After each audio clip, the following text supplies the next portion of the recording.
Assalamualaikum warahmatullahi wabarakatuh. Perkenalkan, nama saya Iqbal Agung Prabowo, NIM 18.024.362. Pada kesempatan kali ini saya akan mencoba menjawab beberapa pertanyaan yang sudah diberikan oleh Ibu sebelumnya. Langsung saja, yang pertama, jelaskan tentang hakikat moralitas. Moralitas sendiri adalah sesuatu yang menyangkut tentang baik buruknya manusia sebagai manusia. Moralitas adalah keseluruhan norma, nilai, dan sikap moral seseorang atau suatu masyarakat. Jadi moralitas adalah kompleksitas moral dalam kehidupan manusia sebagai individu dan makhluk sosial. Untuk pertanyaan yang kedua, uraikan unsur-unsur moralitas secara rinci. Unsur moralitas itu ada 3, yaitu kebebasan, tanggung jawab, dan suara hati.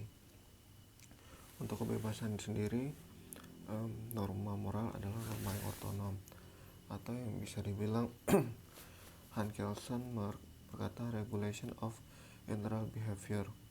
Selalu ada pilihan atau alternatif bagi manusia untuk bersikap dan berperilaku berdasarkan nilai-nilai yang diyakininya. Atau dari aliran antinomisme, keputusan moral adalah sepenuhnya keputusan otonom individu atau free will, tanpa ada campur tangan pihak lain termasuk Tuhan. Lantas, dalam Islam apa arti untuk kebebasan tersebut? Dalam mazhab Qadariyah, Tuhan memiliki kehendak, iradah, dan manusia berada dalam kekuasaannya. Lingkup pengendalian Tuhan terhadap makhluknya sebatas menciptakan, memelihara, dan mengembangkan menurut hukumnya masing-masing. Selebihnya manusia wajib ikhtiar untuk hidup lebih baik. Selanjutnya ada yang disebut tanggung jawab. Respondeo ergo sum, aku bertanggung jawab karena itulah aku ada, yang disebutkan oleh Immanuel Levinas pada tahun 1906 sampai 1995. Pertimbangan moral baru berarti jika manusia mampu dan mau bertanggung jawab atas pilihan yang dibuatnya. Selanjutnya, manusia tidak hidup sendiri sebagai bukan saja kebebasan eksistensial saja yang menuntut tanggung jawab, tapi juga kebebasan sosial. Selanjutnya, dari yang suara hati atau konsiensia. Apakah hati nurani adalah pengetahuan inisiatif tentang prinsip-prinsip moral yang berasal dari Tuhan. Suara hati adalah suara kejujuran, tapi tidak identik dengan hakikat kebenaran itu sendiri. Jadi suara hati bisa jadi salah karena ketidaktahuan pemiliknya, bukan karena kesengajaan setiap orang memiliki otonomi terhadap suara hatinya. Sekian penjelasan dari pertanyaan jawaban yang saya coba. Assalamualaikum warahmatullahi wabarakatuh. Perkenalkan, nama saya Nifrido Ramanta. NIM saya 18.024.199. Kali ini saya akan menerangkan terkait dengan penjelasan nomor 3 mengenai manusia bertanggung jawab atas perbuatannya dan hal-hal apa saja yang membebaskan manusia dari pertanggungjawabannya. Nah, hal-hal itu meliputi yang pertama, kita bagi terlebih dahulu manusia ini sebagai 2 makhluk, sebagai actus hominis atau makhluk umum dan actus humanus, artinya manusia sebagai makhluk manusia itu sendiri. Nah, kemudian tingkat pengetahuan atau ketidaktahuan mengenai sesuatu juga menjadi faktor yang mempengaruhi pertanggungjawaban atas perbuatan manusia tersebut. Misalnya, yang pertama ada ketidaktahuan karena kealpaan, kedua ketidaktahuan karena kelalaian atau kecerobohan, dan ketiga ketidaktahuan karena benar-benar enggan untuk tahu atas perbuatan atau mengenai suatu hal tersebut. Nah, ketiga hal ini mempunyai tingkatan yang berbeda-beda dalam hal pertanggungjawaban, tergantung tingkat pengetahuan seseorang tersebut. Misalnya, ketidaktahuan karena kelalaian atau kealpaan. Hal ini tidak menutup kemungkinan masih terdapat pertanggungjawaban atas perbuatan seseorang. Misal saya contohkan, seorang kuli bangunan melemparkan batu bata ke bawah yang mana kemudian mengenai seseorang dan menyebabkan orang tersebut terluka. Nah, kelalaian atau kealpaan ini didasarkan juga pada tolak ukur atau sudut pandang orang lain. Artinya seseorang yang melemparkan atau kuli bangunan tersebut berdasarkan pemikiran orang lain seharusnya mampu apakah perbuatan tersebut dapat mencederai atau membahayakan orang lain. Nah, faktor pandangan orang lain ini yang mempengaruhi tingkat pengetahuan dari si kuli ini apakah dapat dipertanggungjawabkan perbuatannya atau tidak. Nah, kemudian ketidaktahuan karena benar-benar tidak tahu. Ketidaktahuan karena benar-benar tidak tahu ini saya contohkan semisal seorang petani masuk ke dalam wilayah konservasi atau hutan lindung kemudian memanfaatkan flora maupun fauna yang ada di dalam hutan lindung tersebut yang mana dilindungi oleh negara, namun karena ketidaktahuannya kemudian flora maupun fauna tersebut dimanfaatkan olehnya. Nah, hal ini tentu dapat ada dua kemungkinan. Yang pertama, seorang tersebut tidak dapat dikenai pertanggungjawaban atas perbuatannya karena memanfaatkan flora fauna yang ada di dalam wilayah konservasi tersebut, atau dapat dikenai pertanggungjawaban. Hal ini tentu didasarkan pada faktor-faktor yang mempengaruhi. Yang pertama, apabila seorang petani tersebut memang hidup dalam wilayah pelosok atau di tengah-tengah hutan yang mana akses informasi mengenai sesuatu terutama mengenai hukum tidak dapat dengan mudah diaksesnya atau diketahuinya. Walaupun terdapat asas fiksi di dalam hukum di Indonesia yang artinya setiap orang dianggap mengetahui hukum setelah hukum atau peraturan perundang-undangan tersebut diundangkan, dapat dikesampingkan mengingat seseorang tersebut memang tidak benar-benar mampu seperti kita layaknya di kota mengetahui informasi mengenai hukum dan mengenai hukum terkait dengan pemanfaatan flora fauna tersebut. Nah, hal ini dapat dikesampingkan sehingga perbuatan si petani ini dapat dimanfaatkan. Tetapi apabila perbuatan petani ini dilakukan ketika ia tinggal di kota, kemudian yang mana orang-orang di sekitarnya itu juga dengan mudah mengetahui akses informasi mengenai hukum, maka orang tersebut dapat dikenai pertanggungjawaban atas perbuatannya. Nah, kemudian yang pertama tadi kan mengenai ketidaktahuan. Yang kedua,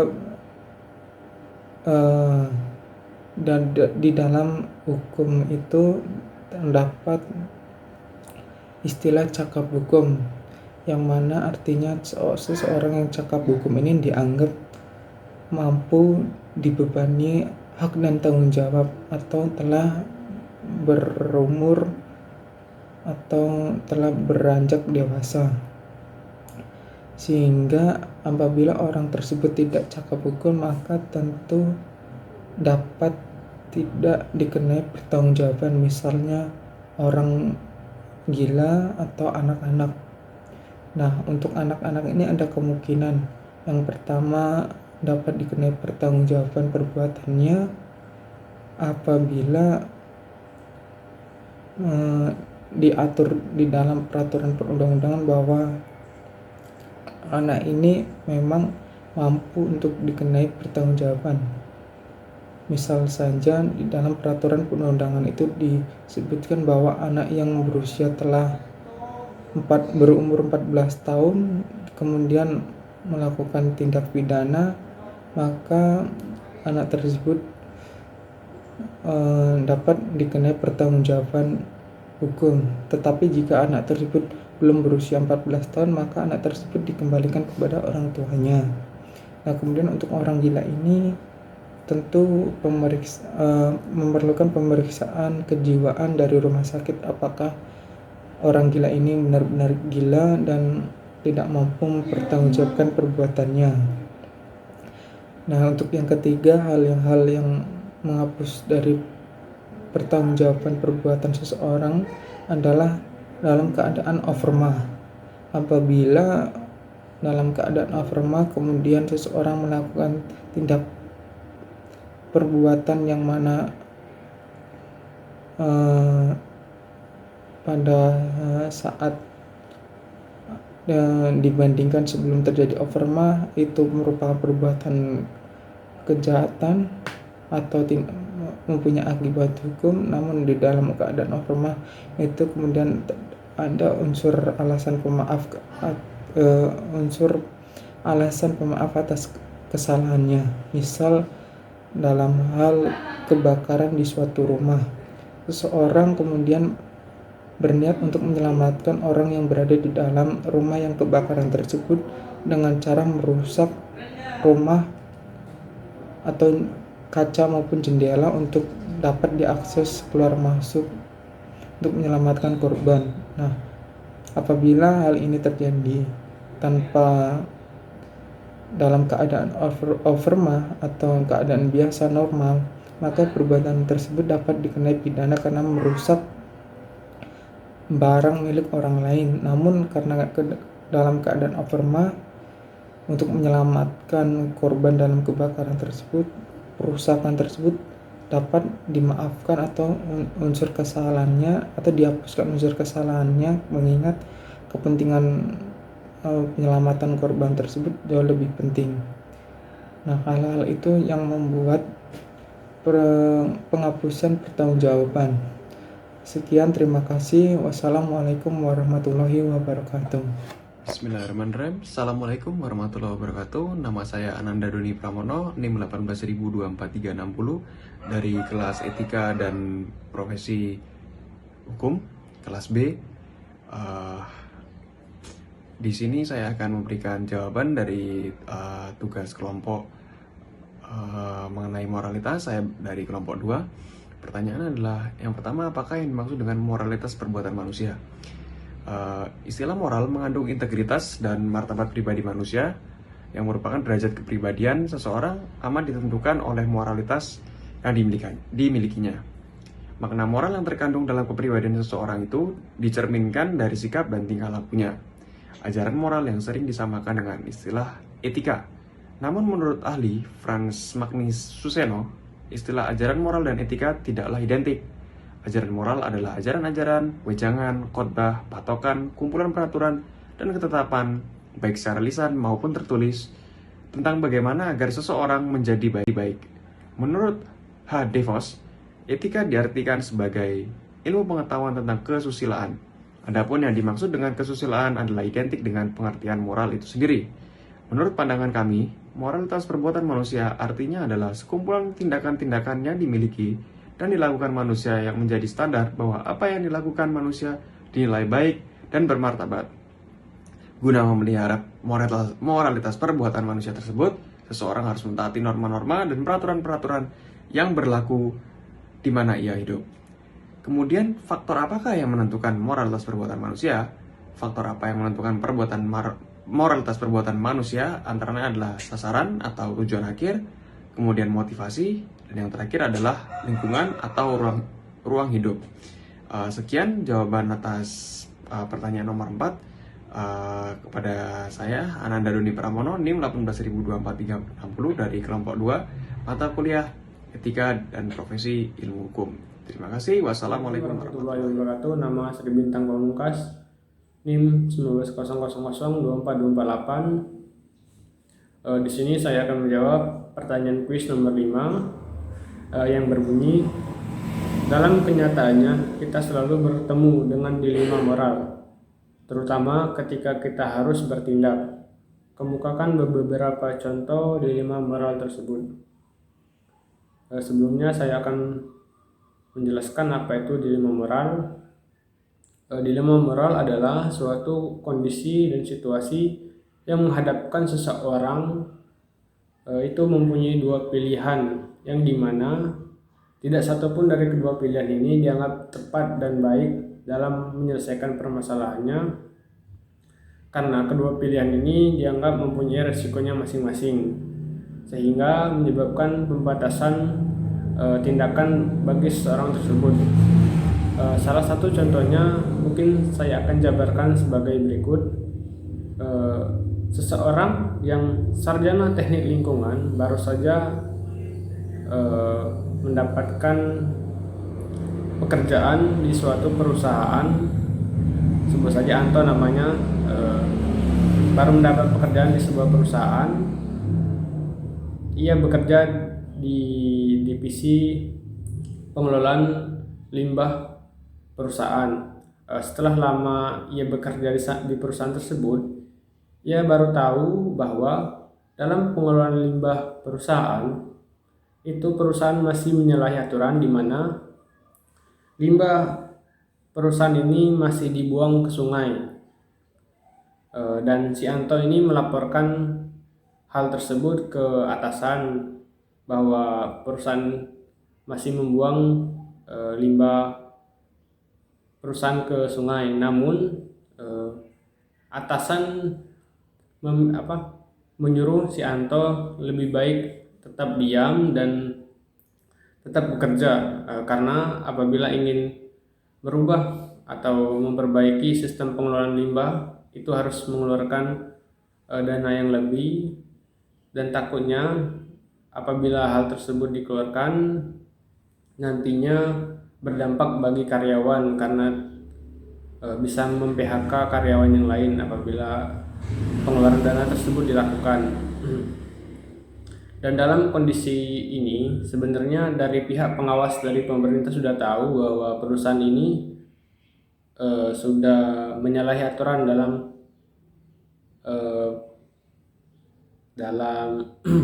pengelolaan limbahnya. Namun karena dari pihak perusahaan pandai menjamu dan istilahnya merayu dari pihak pengawas, sehingga dalam pengawasan itu menjadi lolos. Nah, di sini si Anto menjadi dilema moral yang membuat ia